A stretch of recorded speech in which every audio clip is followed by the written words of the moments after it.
Welcome to today's Michigan Alliance for Families webinar, Rethinking Guardianship, Part 1, with Mr. Don Hoyle. Welcome, Don. Thank you, Emily. I'm going to go through these. It's a little bit unnerving not to be able to see who I'm talking to. However, I'll adapt. The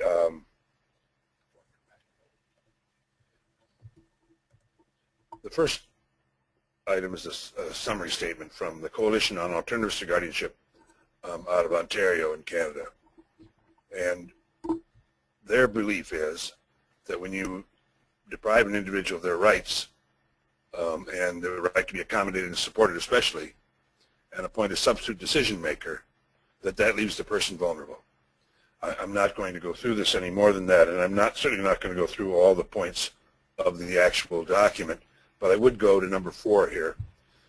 You can peruse this at your leisure, but number 4 talks about communication. And one of the reasons I like to highlight this is that I worry that people think that those of us who are facile verbally have an advantage over people who aren't facile verbally. And that kind of belies the position we take when we say, well, you know, a picture is worth 10,000 words. And it kind of belies the statement, walk the talk, don't just talk the talk. Because I think that we all agree at some point or in some way that what you do or how you act is more authentic communication than just what you say. Those of us who are facile verbally might do things like leave stuff out. We might instead exaggerate something. We might tell a little white lie. We might even tell a great big whopper. But if you observe communication, that doesn't happen. It's probably far more authentic. And so when we say that you must communicate in order to make decisions, I think that's wrong. I think that people make decisions all the time, and if we observe and we take on the obligation ourselves to determine what it is people like or don't like, that's a more affirmative way to understand and communicate with people, especially those who have difficulty communicating in some way. This is another resolution saying very similar kinds of things. If you may not be familiar with TASH, TASH used to stand for the Association for Persons with Severe Handicaps, so it's always talked about people who have more difficulties or have more intense needs. But that's not politically correct anymore, and the organization strives to be politically correct. If you don't know the organization, they hold the largest conference in the country for and on behalf of people with disabilities and their families, and it includes professionals and individuals and their families as well. And so it's a big organization. It just is not very active at the local and state level. They too talk about promotion of alternatives rather than removing people's rights. I think it's important to understand that before you appoint a substitute decision maker, you go through a process that removes people's rights. You determine in one statute that a person is incompetent, and Michigan's other statute on guardianship, you determine that people lack capacity or incapacitated, and therefore you would appoint a guardian. So at that moment, people lose their rights, and we'll go through that more, and it won't just be me who says that. You'll see the decisions made by Supreme Courts in some states and things, and you'll understand a little bit better then. But I think it's important to say that people have a right to have their preferences recognized and honored, and their rights protected, including the right to self-determination. So today and next week, I want to talk about guardianship, what it is and what it isn't. I'm going to ask you to suspend what you think you know about guardianship, and instead let's talk about it over the next few weeks. I want to talk about what it does and what it doesn't do. And just because I believe and other organizations believe that people shouldn't have guardians doesn't mean that there aren't barriers people need to overcome. And we need to talk about how we address those barriers that people with disabilities have. And we'll also talk about some tools that help. If I could just indicate to you that I've been at this for 43 years, and if you could see me, you'd recognize from the gray that I'm old enough to have been at this for that many years. But this all stems from a question I was asked the second day on the job at the local level 43 years ago. And that question came from a mom, again, second day on the job, who asked me the question, what's going to happen to my daughter when I'm gone? Now that's a poignant question for any parent of a child, but it's especially poignant for parents who have a child with a significant disability. It's scary to even think about. What I've discovered is, because of all the things that are coming at you on a regular basis, you have a child with a disability, you're going to see and have things that have you concerned about today and tomorrow and the very near future and not long term. What I'm going to encourage people to do is think about the consequences of what you do now for the future of your child. There was a point at which parents could have a real hope of living as long as their child did, and that was their goal, their protection. That's really unrealistic today. Today, people with disabilities live normal lifespans, and that's a good thing. But what it means is that for some generation of 30 to 35 years, if the parent lives a normal lifespan, your son or daughter is going to outlive you and be there without you. So that what you do now has real implications for their lifetime past your lifetime. And that's a good number of years past your lifetime. I worry that when people get advice from people who only see people at a certain age, and this is a transition series, so we're really talking about people coming to the age of majority. Those people who deal with your sons and daughters at that point don't have information, aren't usually working with people who are living past the lifetime of their parents. And that's a long way in the future compared to school age, even the extended school age in Michigan. Today I would like to talk to parents, and if there are professionals who tune in or tuned in now or tune in later, I think it's useful for you to hear what we tell parents, and maybe you're here at the same time, and obviously we can't do it in the same place this way, but it's useful, I think, for parents to hear this, because they're the ultimate decision makers anyway, and that I think professionals have to see themselves as supporting parents, not as competing with or contrary to parents. Let's move on here, and you'll hear more about the disparity, I think, between what people currently think about guardianship and what it really does as we go. This is a pretty good definition of guardianship. It's a situation recognized by law, in fact, it has to be established under law, where one person or entity exercises power over and on behalf of another person. So that person who's a subject of guardianship is called a ward. So you have two people, one is the guardian and the other one's a ward, and the guardian exercises power over and on behalf of another person. It's always been useful to think about, why is it that people have sought guardianship in the past? What are the reasons they've given? And so these are in kind of the order that I've heard them.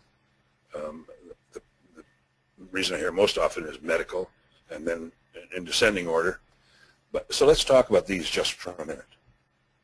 I can remember the first time I was asked about guardianship, and a parent asking me, shouldn't I get guardianship in case, and this was the case they gave me. What if, since we go to go to Florida every year and we have to pass through Ohio, what if we're in a car accident in Ohio and my son or daughter is going to bleed to death and they can't give consent? What should I do then? Well, I'd turn that question a little bit and say, what if it was you? What if you're going through Ohio on your way to Florida? This year would have been a real good year to do that, by the way. What if you're going to Florida and you have a car accident and you as the parent is injured and you're about to bleed to death, but you're either unconscious, in a coma, in shock, but unable to give consent? What do you think happens to you? Well, the same things apply to people with disabilities that apply to people who don't have disabilities. They'll serve you anyway. Our state and Ohio, too, have Good Samaritan Acts. So if a doctor finds you by the side of the road, he doesn't have to consult with anybody. He can go ahead and serve you, and he's protected. If, in fact, you end up in a trauma room or an emergency room, with an injury or something that's either life-threatening or limb-threatening, organ-threatening, those kinds of things. There are policies in every one of those places that they're going to serve you without asking for you to consent if you're not able to. Now, we're going to talk about that more as it comes up, specifically about Michigan, but I'm just suggesting to you that emergencies are probably the wrong time to need a guardian or to have a guardian. My own experience is I was called to the hospital, the University of Michigan Hospital emergency room, because a van had been in an accident, and in that accident, the driver and the 4 passengers were all injured. And so by the time I got to the hospital, the driver and 3 of those passengers had been served. The 4th person with a disability had not been served. They were trying to reach the guardian because they knew or heard from the driver that that person had a guardian. Now, they ended up serving her anyway without talking to the guardian because it was necessary. But the point is, if you're going to be guardian to cover emergencies, then you need to be there all the time, and maybe not in the same vehicle or following so close you're in the same accident, but available. That's kind of foolish to think you're going to be there every minute of every day to be the guardian in case of emergencies. That it can't happen that way, and since it can't happen that way, emergency is the wrong time to be guardian. So my response to that mom was, well, no, think about it for a minute. If whether you leave here today or you're on your way to Florida next year and something happens and any of you in the vehicle are injured, you're covered. Things are going to be taken care of. Now that extends a little bit further. Let's say now that they've saved the person's life, whether it's the mom or it's the person with a disability, and now there's something that's advisable medically to do, a test or some kind of procedure, even though it isn't necessary to save the person's life, limbs, organs, etc. It's advisable to do. But either the mom or the person with a disability are unable to consent for whatever reason. What do you think happens then? And I would assure you then that what each emergency or trauma room has is a list of who they would ask to consent. And it's usually next of kin. And they're usually in order. So the first person you'd ask is a spouse if you have one. If they're not available, you ask the adult, the parent of an adult who to give you consent. And if they're not available, then children of the adult.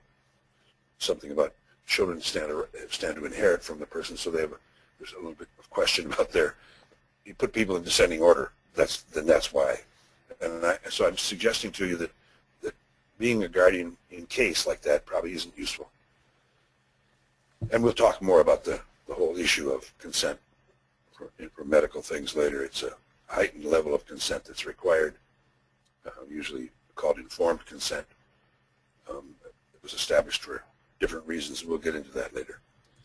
The next item is contracts. And most people think about contracts, and they think mostly about something that's going to involve a lot of money at some point. And they're worried that somebody's going to sign a contract that indebts them for a large sum of money for the future. But let's just talk about contracts in general for a minute. The only contracts that are legally required to be written are those contracts that involve real property.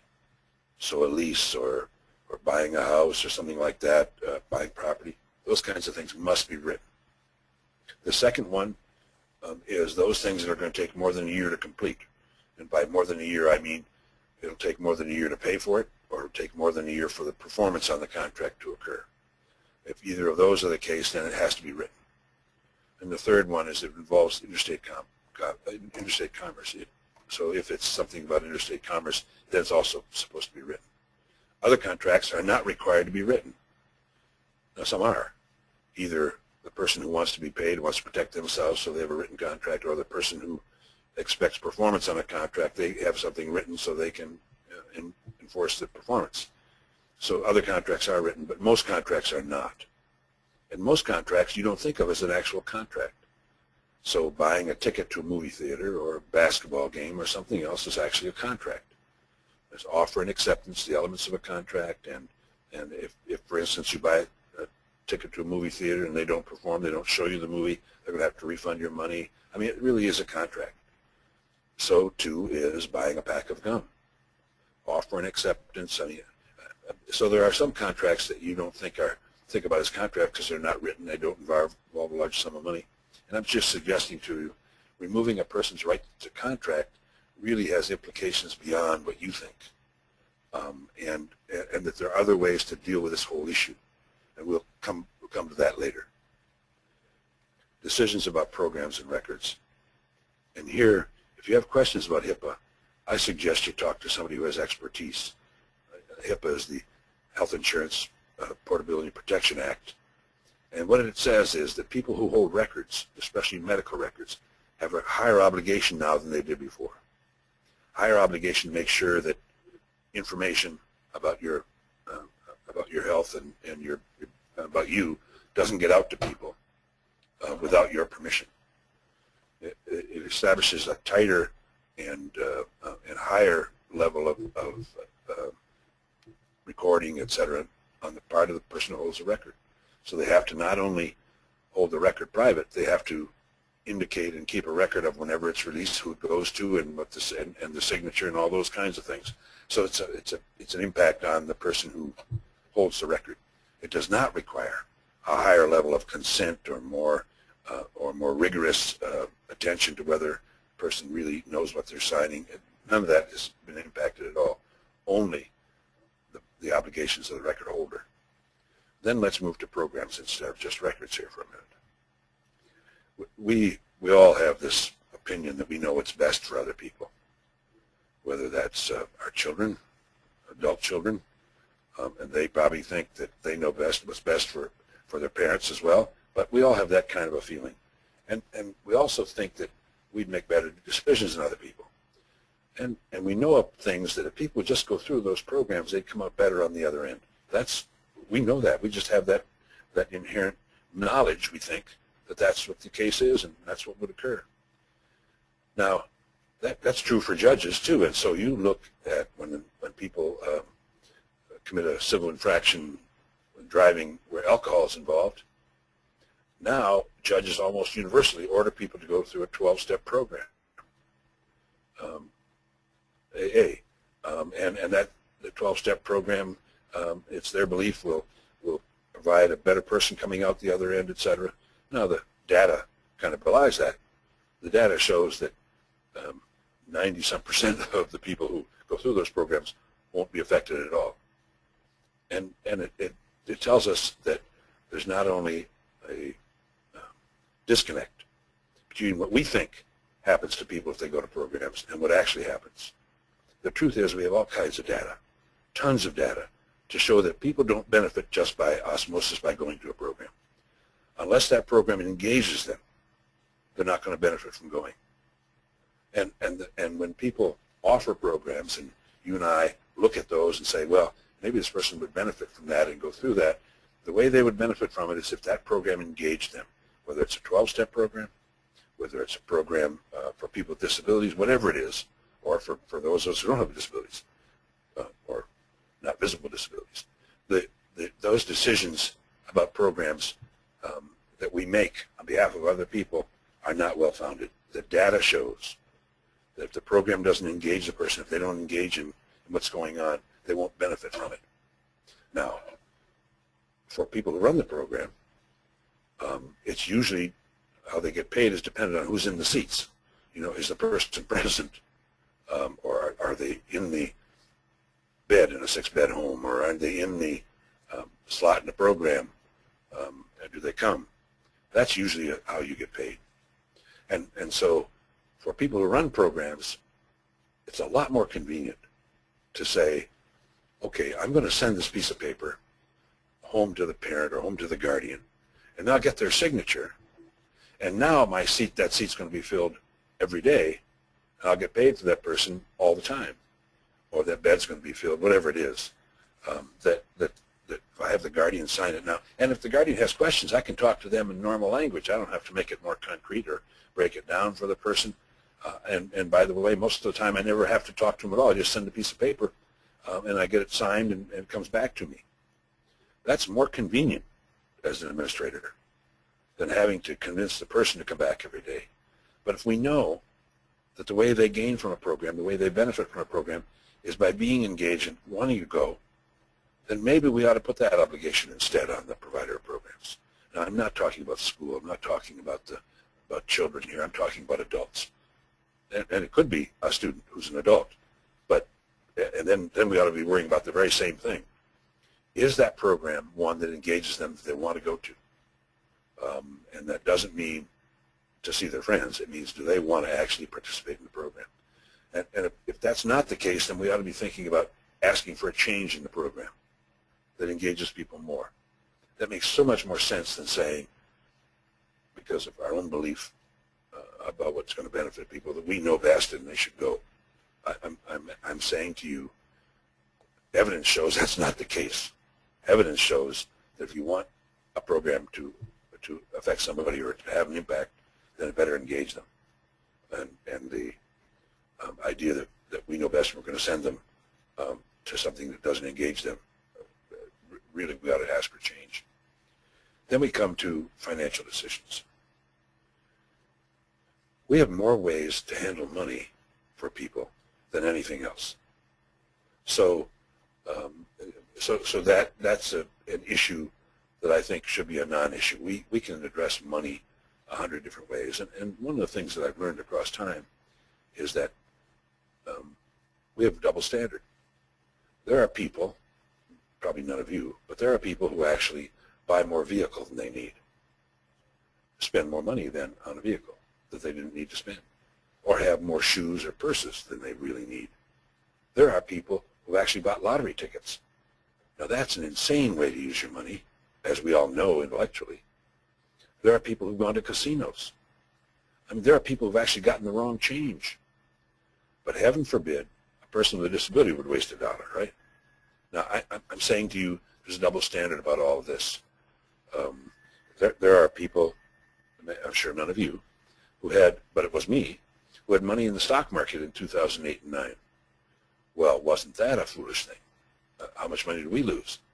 You know, I'm just saying to you that we have a double standard about how we want people with disabilities to handle money.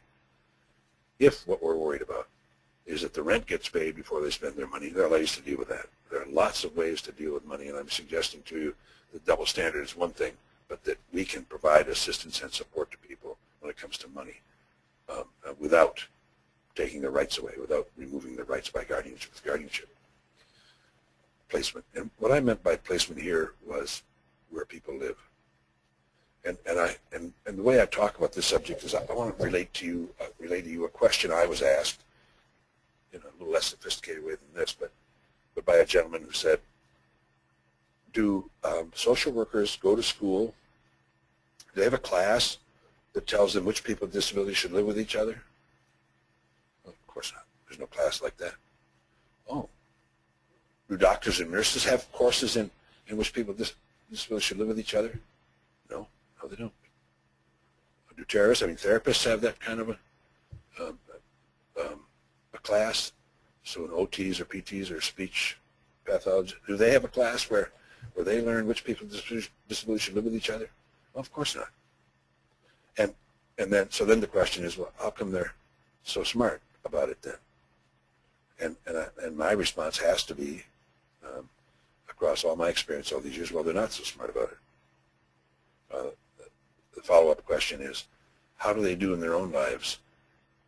Well, if the divorce rate is exceeding 50%, then people don't make very good decisions about who they should live with for themselves, right? And if we add the kind of training wheel experiences, the trials, the living together, those kinds of things, where people make a decision, at least for a short period of time, then there's even a greater number than 50% of people who make a bad decision. And so I worry that we make decisions about people with disabilities. When I watch those decisions get made, they're almost always about people with similar functioning levels living together. Nothing to do with compatibility. Nothing to do with what people want. So I think back in my own life, and I say, if someone told me I had to go back and live with my first college roommate again, Walt, I'd probably exhibit behaviors. There's no way I ever want to see Walt again, let alone live with him again. But for me, the end of the school year meant we could go our separate ways, and it isn't just me, probably Walt too, is exceedingly happy about that, and we never have to have contact again. For people with disabilities, there is no school year ending, and therefore you start over again the next year or choose your roommate for the next year because you didn't get that chance usually the first year. I'm just saying to you, when we make decisions or we use guardianship to make a decision about where people live and who they have to live with, sometimes even who they have to share a bedroom with, because many certain living situations don't provide a private room for people even, then what we're doing is saying something other than what the person wants determines who you live with, something other than how compatible they are. So again, if I had to live with Walt again, that wouldn't be acceptable to me. The way that people with disabilities get moved, or get to not have to live with somebody again, is by behaving so badly that we move them. That's the only recourse they have to move, is to behave so badly that we'll move them. Usually that's not a good outcome anyway. You don't generally get to a better place when you're moved for that reason. You generally, the place itself won't be, and you still won't get a choice in who you live with or share a bedroom with or any of those kinds of things. So again, I will also relate that if you told me I had to go live with my ex-wife again, that wouldn't be acceptable. But again, I had divorce. She and I both had divorce available to us. People with disabilities don't, it's a sentence for them. They don't have the end of the school year, they don't have divorce or anything else to make a change. And if they use behavior for it, then that's a problem. When it comes to sex and related issues, seldom do you see a petition for guardianship that includes anything about sex. But many times behind the decision to seek guardianship are people concerned about that issue. And many times it's somebody who is who's worried that if they aren't guardian, the person might engage in some sexual activity. It turns out that no matter what that person in the black robes says up there, if people are intent on, and I'm older, but I think the terminology is correct, if two people are intent on hooking up, then what the person in the black robe says isn't going to matter to them. But we have a whole situation where we are doing things, especially to women with disabilities, which lead to an outcome which is really scary to me.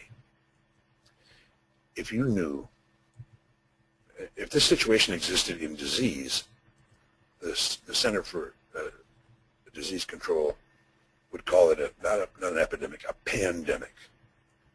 But the data shows us, especially if a woman has an intellectual disability, that something between 74 and 85% of all women with disabilities, and it's at the 85% level if it's intellectual, will at some point in their lives be sexually assaulted. That's a scary, scary number. It has to be scary for any parent of a woman with a disability or of a child with a disability. Men are 5 times more likely to be assaulted sexually if they have an intellectual disability than the typical man or typical boy. But for women, it's just outrageous. I would say to you there are some reasons why that happens, and I get on a soapbox about this, unfortunately, from one aspect of it, but I can't resist letting people know the enormity of the problem. If I wanted a recipe for how I could be sure that somebody would be assaulted, that recipe would include something like, let's see, number one, I wouldn't tell them about their bodies. I wouldn't give them any information about what's good touching and bad touching, about privacy, I wouldn't do any of that, right? And you know what? The reason I wouldn't is because if I ever even mention sex, they'll all of a sudden want to be sexually active, right? I mean, that's the fear, that if we teach them anything about sex, then they're going to want to do it. And the truth is, not telling them about what's good and what's bad and about relationships and what should and shouldn't happen to them, etc. That's a good way to get in trouble. But that's what we do, especially people with disabilities. We don't teach them or give them any sex ed. And I think there was a time when, of the people who cared for people with disabilities, the study showed that 60% of them thought people with disabilities were asexual. Well, it's not the case. And we've learned differently than that. But that means we need to that's an educational problem then. Now, the second thing I would do if I wanted to make sure that people were assaulted is I would make people compliant. I would teach them to always respect whoever's in authority and never say no. Heaven forbid you say no to somebody in authority. And I would make sure that I taught them all kinds of compliance things, like sit still, don't make noise, always do as you're told, always respect the person who's in charge. Well, that's, if you have a significant disability, there's always somebody else in charge, never you. And I'm just suggesting to you those are two elements of the recipe to lead to that kind of an outcome for women with disabilities. The third one I would do is I'd isolate them. I'd make sure that there weren't good reporters with them. Let's put them with people who can't report what happens to their classmate or their roommate or the person who's in the program with them. Let's put them with people who are difficulty communicating. Let's put them with people who won't be considered good reporters, even if they do communicate well. Other people with disabilities. And let's isolate them only with those folks. Number one, it doesn't enhance their ability to communicate. And number two, the people around them aren't going to be able to communicate very well either. Those are the three things I would do if I wanted to make sure that pandemic continued. And I'll get off that soapbox here for a minute. But what I see in issues where sex is part of the reason for the petition is they're almost always programmatic or educational issues. They're almost never legal issues. And so entering into the arena that we're talking about here in guardianship as a way to get at that issue is pretty faulty. The number of people who are assaulted is the same whether you're a guardian or not.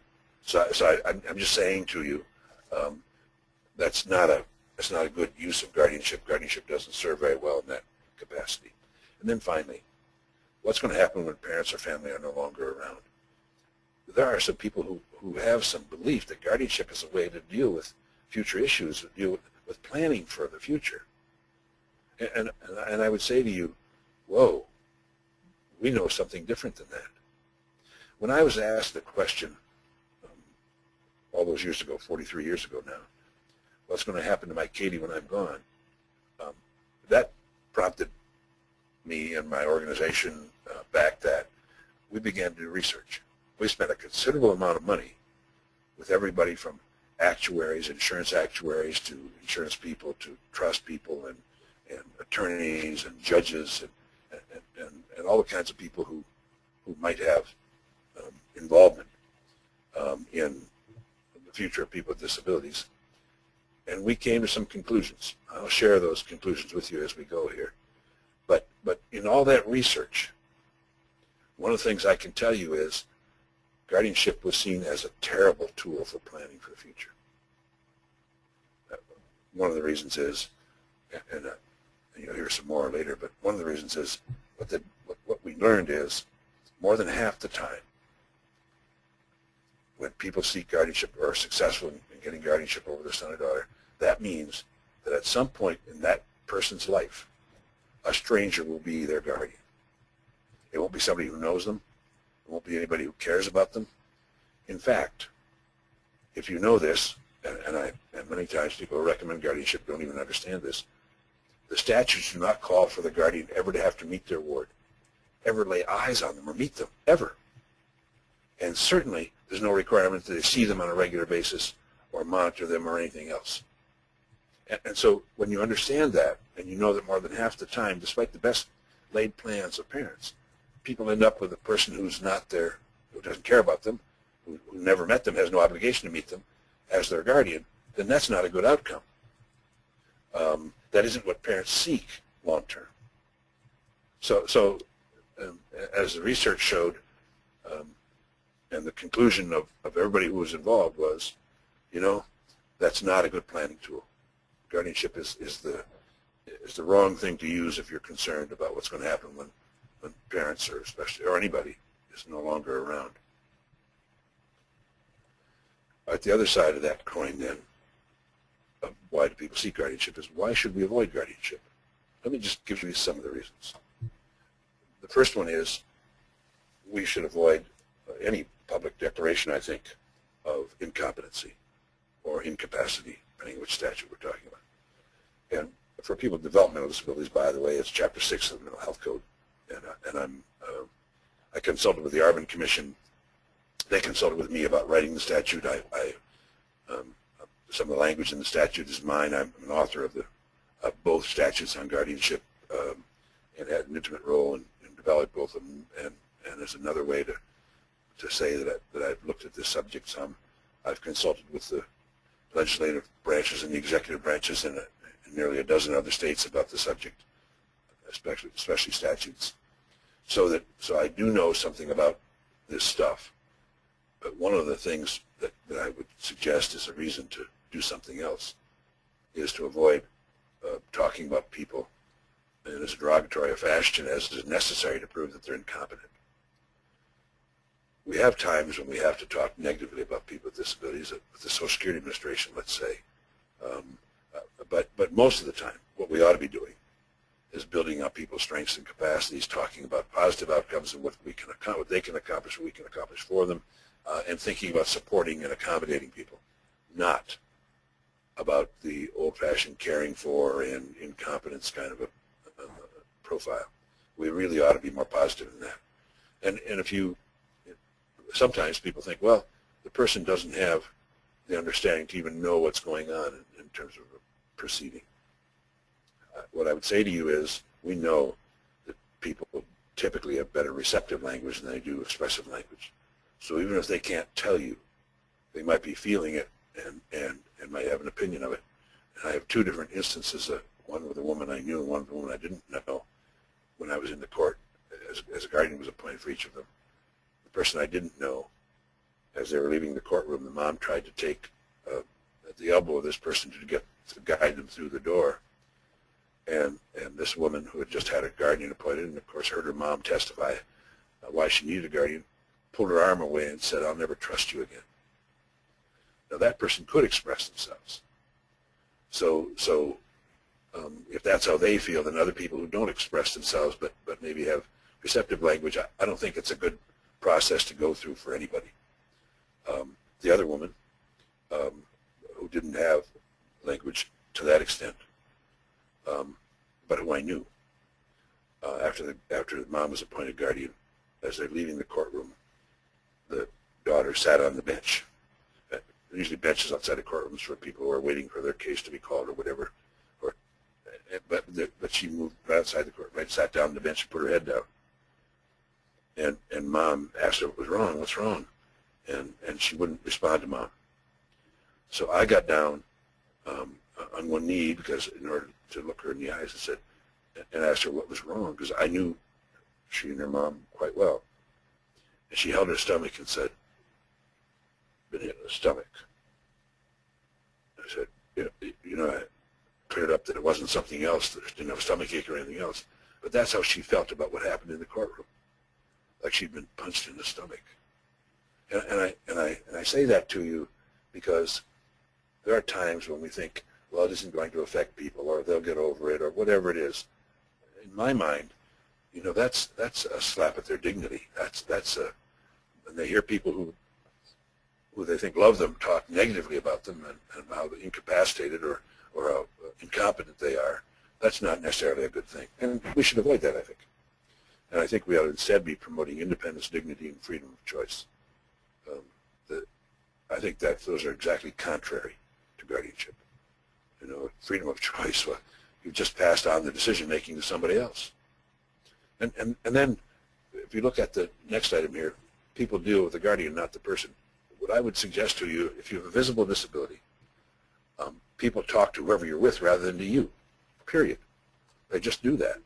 Well, now we've relieved them of any obligation to talk to the person with a disability at all, because they can't make any decisions anyway. They can't answer questions. They don't have that capacity anymore. We've now established that they are incompetent, and we've appointed a substitute decision maker for them anyway. So not only is that a slap at their dignity again when they don't have to be addressed directly, but it also is the opposite of independence and freedom of choice. The next one, I'm not foolish enough to believe that if we can curtail guardianship, the expenses that are saved will end up in human services or in schools. I don't think that doesn't necessarily follow. But I can, as a taxpayer, say that's an awful lot of wasted money. It isn't just the courtroom and the judge and the court recorder and the bailiff and the clerk and the attorneys. It's also the experts who do reports. It's also time taken away from people who have to go to hearings. I mean, it just is an expensive proposition. And on the bottom of this page, then it talks about courts should always follow the law. And I don't know what any of your experience is with courts and what goes on, but our state Supreme Court at one juncture appointed me to a Blue Ribbon Task Force to reform guardianship. We had sent, as we do on a kind of regular basis, some guardians to prison for what they had done, and it was public enough that they felt they needed to talk about guardianship and let's get the people together who could potentially reform guardianship. So they appointed a number of us to this Blue Ribbon Task Force. As part of that task force, we did send a questionnaire to the probate judges in Michigan. The probate courts are the ones who handle guardianship under either statute. And so in that questionnaire, the judges readily admitted, and we had a pretty good response rate in the 20%. The judges readily admitted they didn't consider partial guardianship versus plenary, even though the statute calls for that. In fact, a number of them never use partial. Or if they use partial, they say, okay, we're not going to appoint a guardian of the estate, but we are going to appoint a plenary guardian of the person. Plenary meaning full. So it was a full guardian anyway, even though they called it a partial guardian by appointing no guardian of the estate. So when judges respond like that, we also ask the questions about why you do or don't do something like that. And they responded, well, you know, we're saving the taxpayers money. If we appoint a partial guardian, then there has to be a rehearing every 5 years. If we do a plenary guardian, there never has to be a rehearing. So we're saving taxpayers money by not having to have another hearing and attorneys and all that kind of stuff. Or we're saving taxpayers money because now they won't be coming back for more authority because we didn't make the guardianship broad enough in the first place.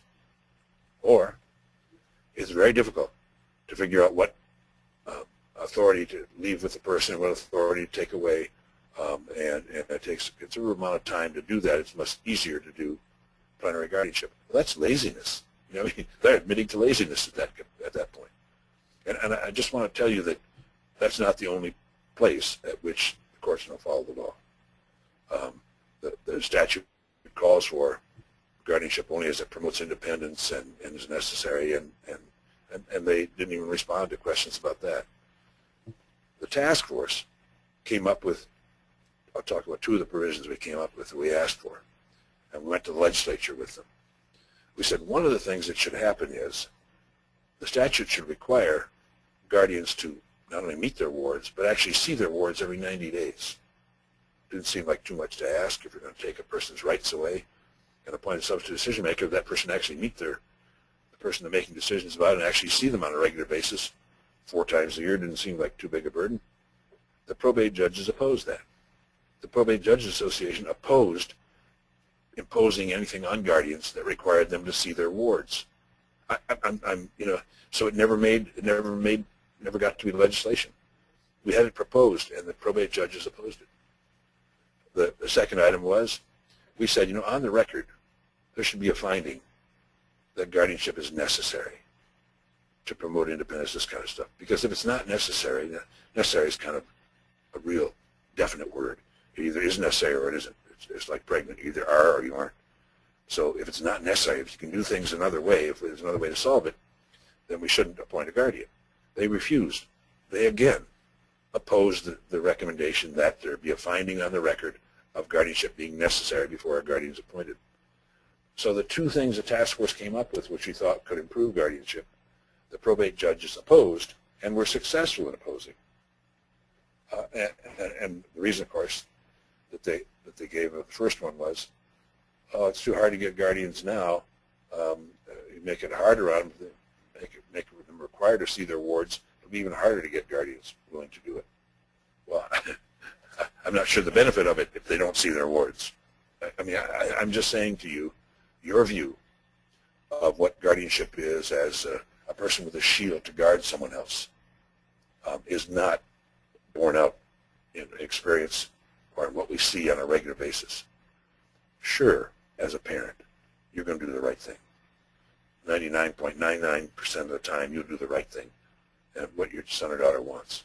But remember that guardianship is permanent. If it's plenary guardianship, there's never a rehearing. So now that guardianship is going to be in place, or the requirement for a guardian is going to be in place even when you're gone. And the fact is, that's going to continue after your lifetime and continue to the point where even though you might have plans about who else is going to take that role on, things that happen, whether people predecease their brother or sister, whether their spouse takes a job in another state, whether they become ill themselves or have financial difficulties, all kinds of things take place so that most people end up with a stranger as guardian at some point. And if that's the case, then that's terrible long-term planning. Plan for someone who has no obligation to ever see your child, to be the decision maker about your child. I'll talk a little bit about due process at this point too. If you're alleged to need a guardian, if the petition's filed saying you need a guardian, you're entitled to certain things. Now these things will strike you as familiar, but not for guardianship. They'll strike you as familiar because people accused of having committed a crime are entitled to the same rights, due process rights. In our Constitution, the Bill of Rights, it talks about nobody shall be deprived of life, liberty, or pursuit of happiness without due process of law. So if people alleged to need a guardian are afforded those same rights, right to an attorney, the right, if you can't afford one, want to be appointed for you, right to cross-examine witnesses, the right to a trial by a jury, and on it goes. The same things that you've, from television, have probably seen when people are accused of committing a criminal act. They have a right to an attorney, a right to a trial by their peers, all those kinds of things, a jury. The same things are true for people with disabilities who are alleged to need a guardian because they're about to lose something. They're about to lose their rights.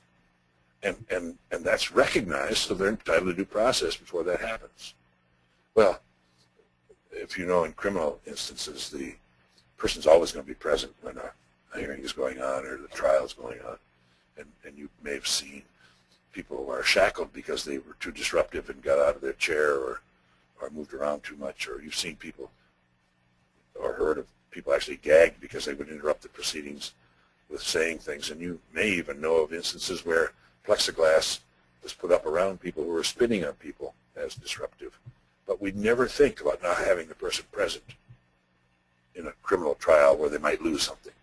Either their life, if execution is a possibility, or they might lose their liberty by going to prison, or might lose property by having a fine levied against them.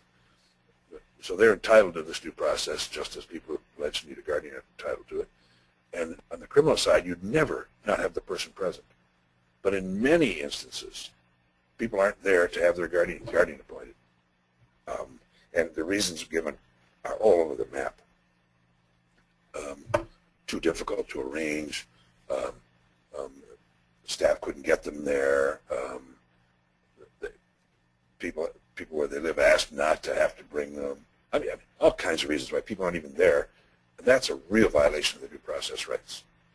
It's also a violation of people's due process rights. If you think about Lady Justice as a blindfolded woman with scales weighing things, perhaps you'd be shocked to hear that the average guardianship proceeding in Michigan, according to the Court Watch Project, takes 2 minutes and 39 seconds. I'm not sure a lot of justice is being given there. And if you also know that better than 96% of the time, if a petition gets before a judge, a guardian will be appointed. I'm just saying to you, it's like a mill. It's like a process that is automatic. And guardianship is very difficult to modify or terminate. I tell a story about myself here so you get the idea of the catch-22. When I turned 30, I bought an airplane. And I took grief from my staff of buying an airplane when I turned 30, but it wasn't a little red sports car after all, right?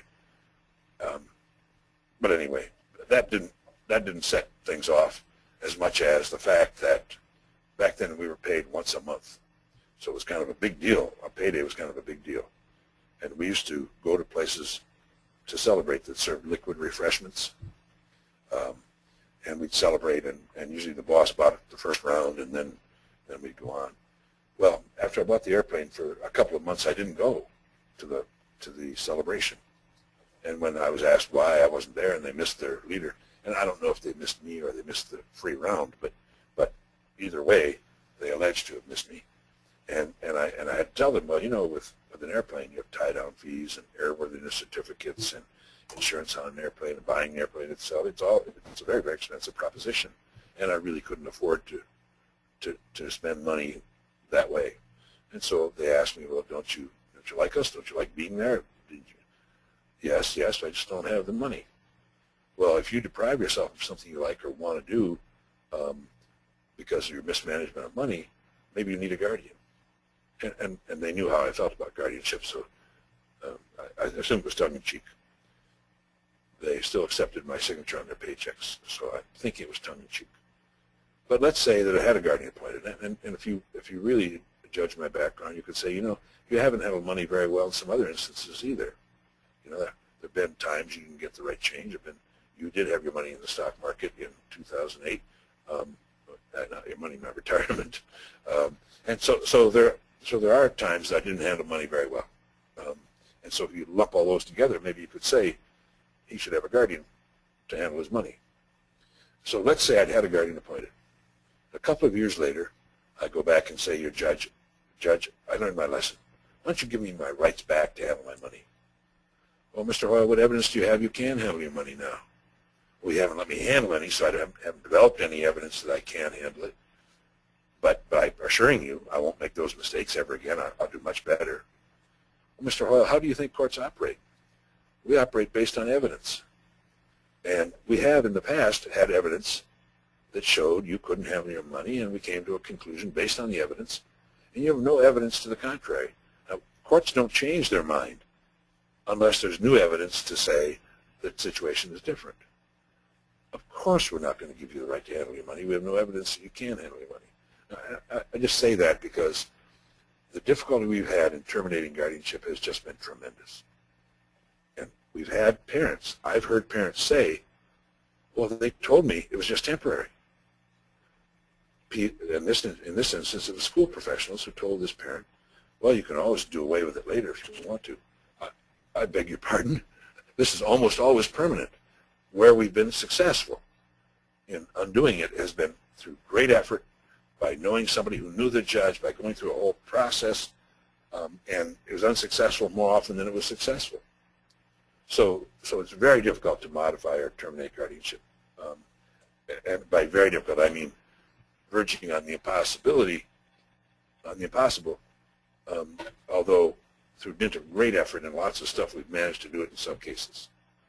And so I would say to you that, you know, when you're looking at what's facing you now and what people are telling you now, if those people aren't looking at the long term, or if you're not looking at the long term, you really can get to a situation where this was a mistake that I can't undo.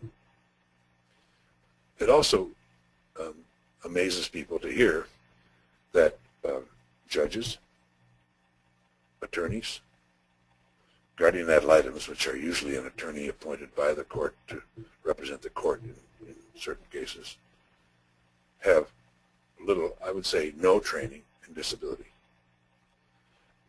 Asking people to make a decision or represent people when you could pluck them off the street corner and you'd be just as likely to find someone who knew anything about disability as a person on the bench.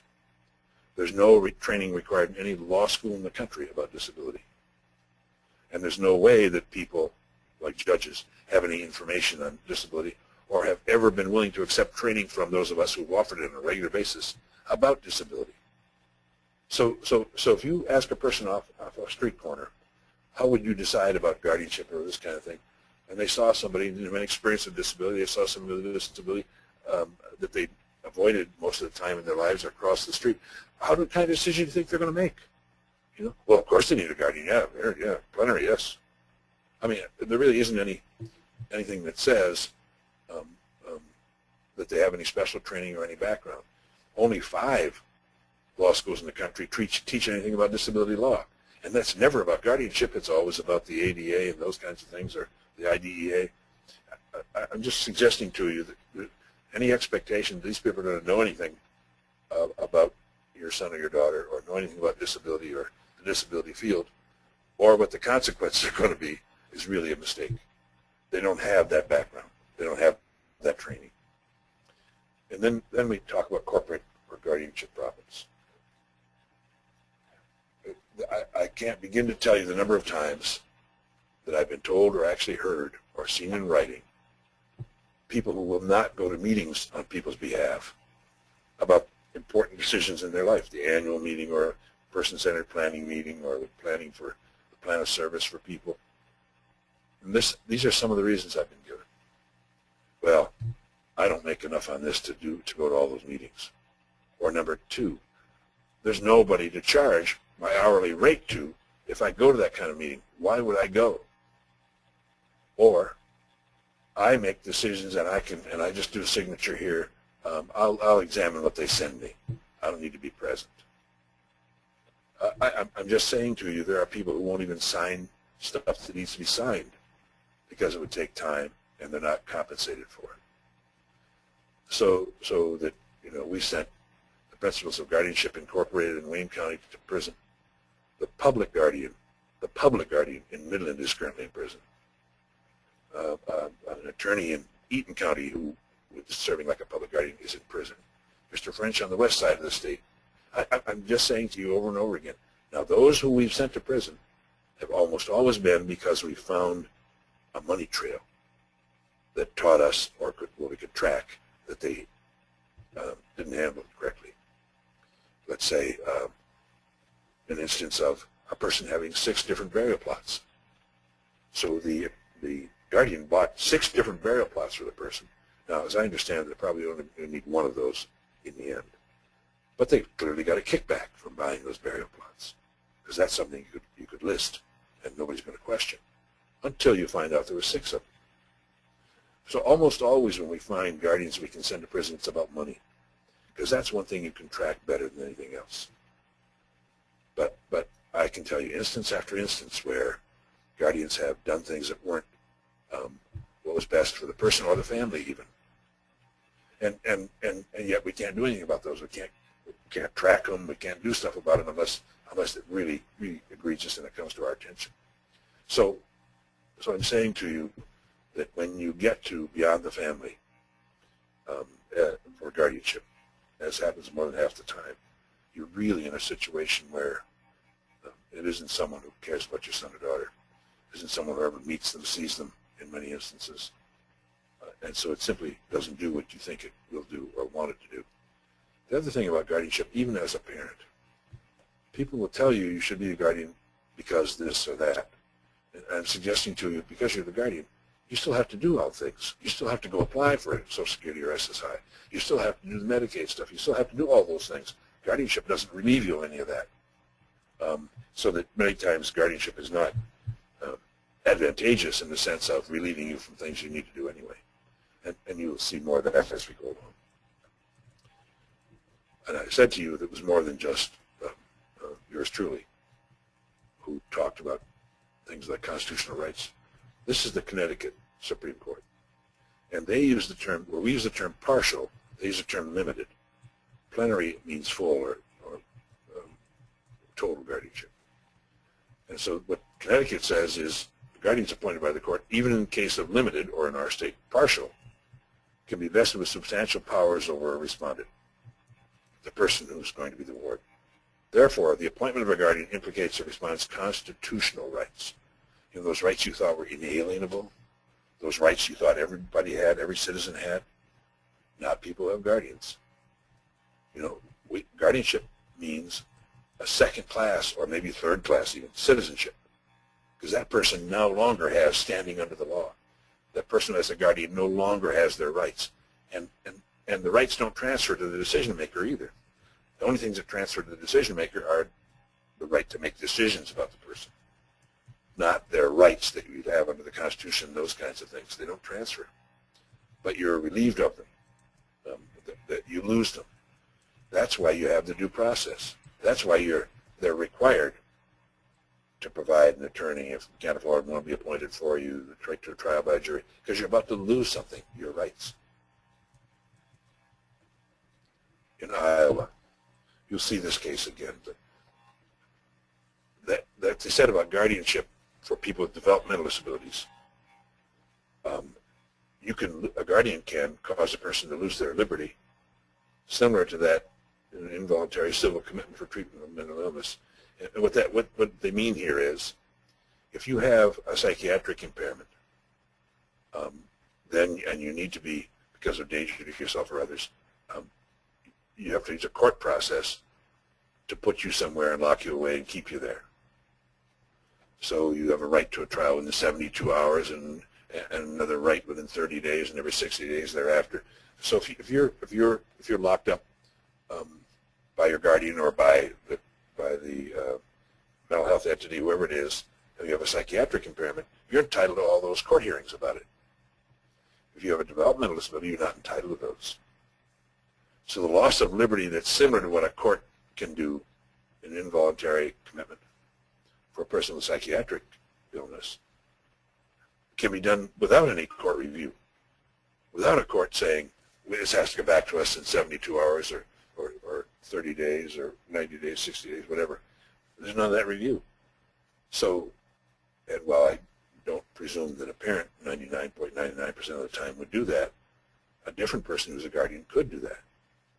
They could lock a person away somewhere and not allow them any contact with other people, including, by the way, brothers and sisters we've seen, or in some extreme instances, not even parents.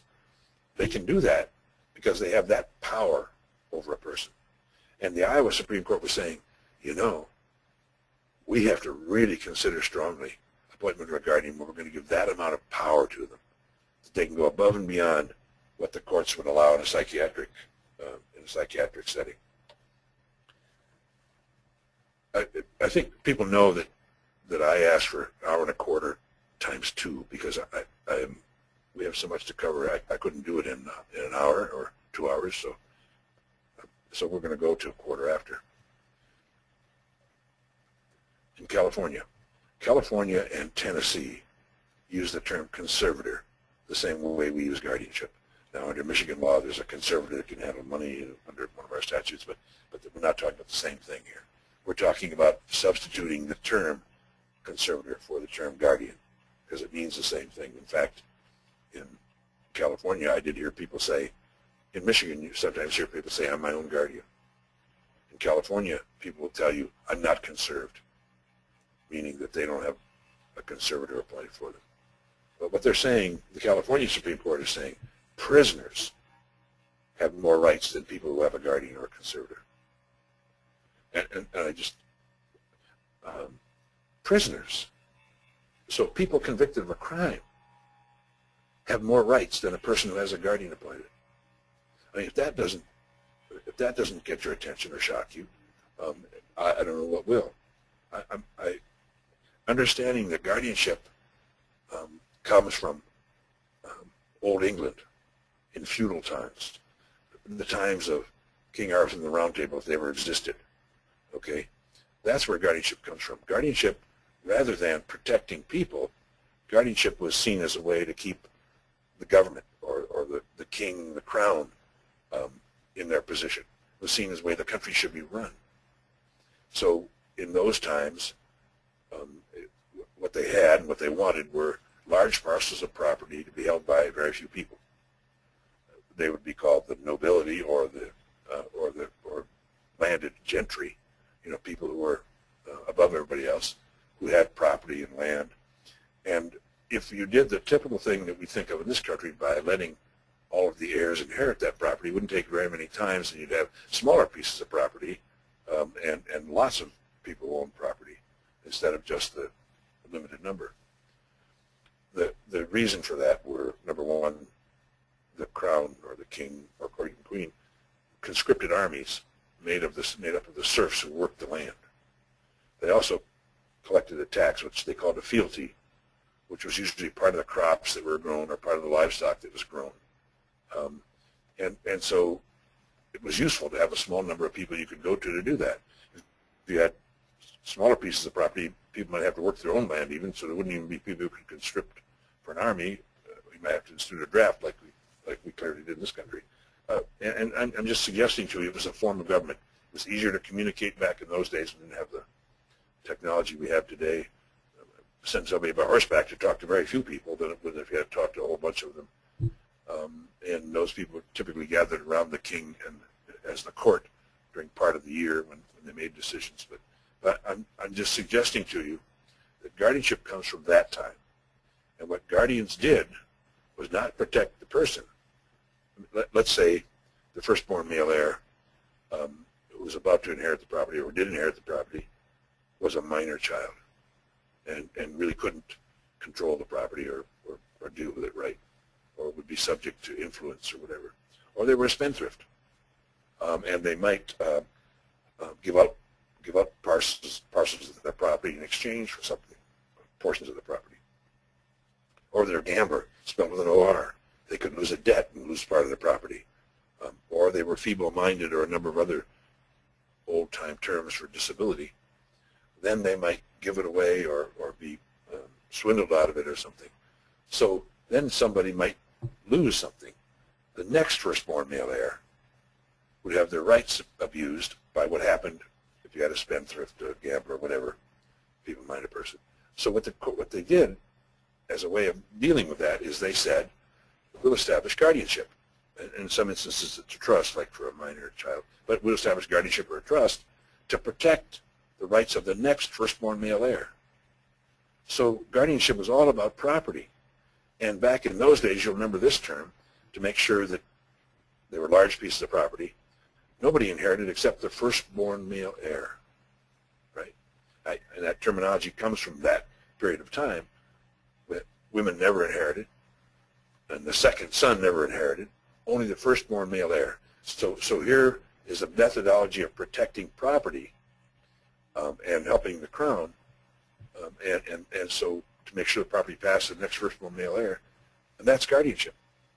In this country, it wasn't until the 70s in some states, the 80s in some states, where they even got past saying guardian of the estate, and there was no guardian of the person. You know, guardian of the person was an afterthought, even in this country. Now we've gotten pretty elaborate statutes and everything else, but still, this idea that guardianship is something or a tool that can be used from the past to help people, I think, is mistaken. Guardianship is outmoded and has served its time. I think it's a methodology best left behind. Listen, I show you this not just because I'm aging rapidly here, but just to say that what these people testify on a regular basis at the federal level, guardianship is seen as a state thing, not as a federal thing. But here are people who come on a regular basis saying, this system you've got out there in the States really abuses people, especially if they have money and are aging. People go after it. There are people preying on people and their money out there. And one of the things that happens in the guardianship about people who are aging who have money is they estrange people from their relatives so they can't track it, don't know what's going on, don't have a right to even know what happens to the money that their parents had. I'm just suggesting to you that this is not just an issue around disability, it's a bigger issue than that. Claude Pepper was a U.S. representative from Florida. And while you've probably never heard of him, if you go to an aging group, people who are dealing with people who are aging, he's a hero. He's an iconic figure because of what he did on behalf of people who are aging. Congress established the Pepper Commission. So the first investigations of nursing homes, the first time we learned how horrible situations could be was back in the 70s when the Pepper Commission exposed things. There were places across this country where people, unheated garages, got licensed as nursing homes. And people were who are in those places that got way too hot in the summer or and maybe too cold in the winter. But people would get a license to those places, and they would stuff people, especially people who were aging in those places. Well, the same thing happened to some people with disabilities. There was a point in this country when we thought nursing homes were where people with disabilities should live. And so he found a number of people with disabilities in those same circumstances and situations. In fact, what he would say about a nursing home is it ought to be people with disabilities, whether they're aging or young, because otherwise why would you go to a place like that? And of course now we won't even tolerate people with disabilities going to those places. We closed all the specialty ones in Michigan, and another story for another time. But what they discovered behind all the abuses of people with disabilities and people who are aging was guardianship. That they used guardianship as a way to make sure people went in those places and stayed there. They used guardianship as a way to make sure people didn't get their rights, didn't have the right to freedom or freedom of movement, those kinds of things. And so the Pepper, this is language right out of the Pepper Commission. This is language right from their report to Congress. It talks about the typical ward having fewer rights than the typical convicted felon. And then it goes on to say, it is, in one short sentence, the most punitive civil penalty that can be levied against an American citizen, with the exception of the death penalty. In other words, the only thing you can do worse to a person than guardianship is to kill them. Now, I'm saying to you, that doesn't show your typical experience with people who are guardians when they're parents and things. That isn't what we're talking about here. What he's saying is, when you look at the abuses committed against people, it's generally by using that tool called guardianship. And whenever it gets in the hands of someone who doesn't really care about the person, it can be used for other things. And so I give you this just to say your thought about guardianship as somebody with a shield to guard somebody against whatever really belies the reality. And what I would say to you is, think about protecting a person by taking their rights away. That's essentially what, when you say, I'm going to use guardianship to protect someone, what I'm going to do is use guardianship by taking their rights away. I mean, I'm going to protect them by taking their rights away. There's some real incongruity in that kind of a statement. It's convenient. All right, thank you so much, Mr. Hoyle, for this portion of our presentation. I would invite everybody to view Part 2 of Rethinking Guardianship, our Rethinking Guardianship webinar. You can find the information on our website, michiganallianceforfamilies.org/webinar. And you can always contact us at info@michiganallianceforfamilies.org.